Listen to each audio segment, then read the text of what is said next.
terbaik. Saya ambil dua-duanya. Optik Melawai, when you expect the very best. Kita ke informasi lain pemirsa, Menteri Keuangan Purbaya Yudi Sadewa mengungkapkan respon CEO BPI Danantara Rosan Ruslani terkait utang kereta cepat Jakarta-Bandung atau WUSH usai mengadakan rapat bersama Dewan Pengawas Danantara di Jakarta Rabu petang. Purbaya mengatakan Rosan akan mempelajari terkait usulan Danantara menyelesaikan utang kereta cepat. Purbaya sempat menanyakan terkait klausul pembayaran, apakah pembayaran harus dilakukan pemerintah. Ada pembahasan, tapi mereka bilang mereka akan pelajari lagi seperti apa. Mereka ngotot aja. Arahnya mau kemana sih Pak? Arah solusinya? Sudah saya sampaikan kenapa, karena kan Danantara terima dividen dari BUMN kan, hampir 90 triliun, 80 triliun, hampir 90 triliun lah. Itu cukup untuk nutup yang 2 triliun bayaran tahunan untuk kereta api cepat. Dan saya yakin uangnya juga setiap tahun akan lebih banyak di situ. Sekian puluh triliun akan lebih, dan sebagian katanya akan ditaruh di obligasi punya saya lagi, pemerintah lagi. Saya tadi sempat kritik, kalau Anda taruh obligasi segitu banyak di pemerintah, keahlian Anda apa?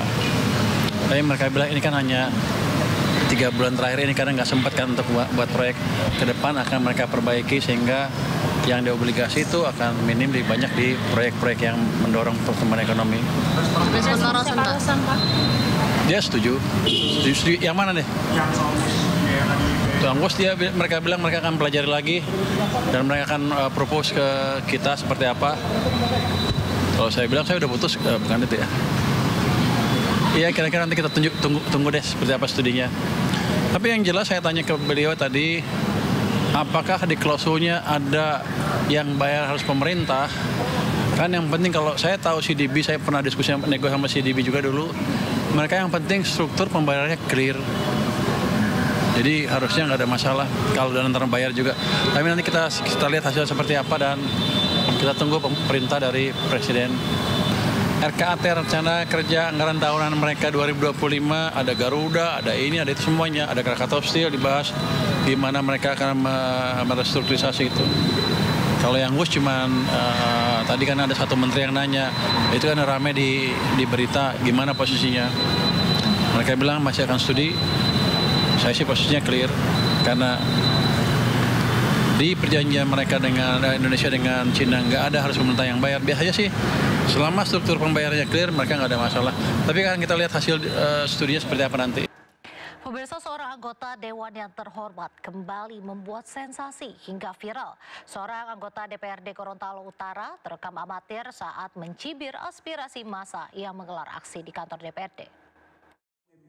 Kasihan karyawan-karyawan di Gorontalo Utara yang ada digaji 600.000, 700.000. Kami minta segera dilakukan kajian. Deninda Khairunisa, seorang anggota DPRD Kabupaten Gorontalo Utara, Gorontalo, menunjukkan gestur diduga mencibir pendemo saat menyampaikan aspirasi di depan kantor DPRD pada Senin kemarin. Tidak memungut apa-apa olehnya. Ia tersenyum sinis dan memanyunkan bibir ketika salah satu orator tengah berpidato menyuarakan tuntutan rakyat.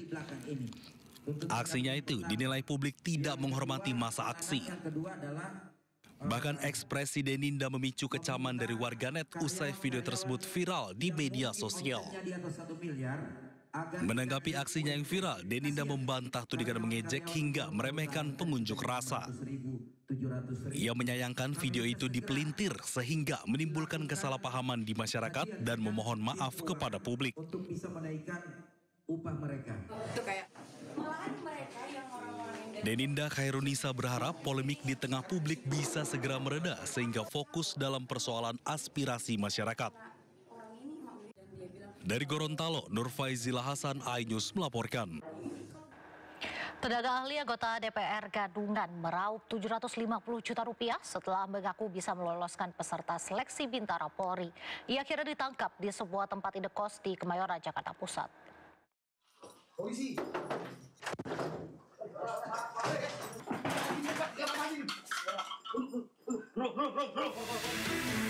Sebuah kamar indekos di Jalan Industri Kemayoran, Jakarta Pusat digerebek petugas Reskrim Polsek Metro Tanah Abang. Usai membuka paksa pintu kamar, petugas kembali mendobrak pintu kamar mandi karena pelaku mengunci pintu di dalamnya. Pria bernama Arif Rahmat Hakim ini diduga menipu warga hingga 750 juta rupiah. Kau pakai buat pas ke dalam DPR yang mana? Lemari ini. Modus yang dilakukan pelaku adalah menjadi seorang tenaga ahli anggota DPR RI Komisi 3 dan bisa meloloskan peserta seleksi Bintara Polri. Rupanya ia menjiplak tanda pengenal tenaga ahli yang ditemukan di jalan saat berada di Kota Padang. Korban baru menyadari telah kena tipu saat mengetahui jika 3 nama yang dititipkan ternyata tak lolos. Dia menjanjikan kepada korban bahwa dia bisa untuk memasukkan keluarga korban sebanyak 3 orang untuk masuk menjadi anggota kepolisian yang mana pada saat ada penerimaan anggota kepolisian. Pelaku selanjutnya dibawa ke Polsek Metro Tanah Abang untuk diperiksa lebih lanjut. Pelaku dijerat pasal tentang penipuan dan penggelapan dengan ancaman hukuman 4 tahun penjara. Dari Jakarta, Rani Sanjaya News melaporkan.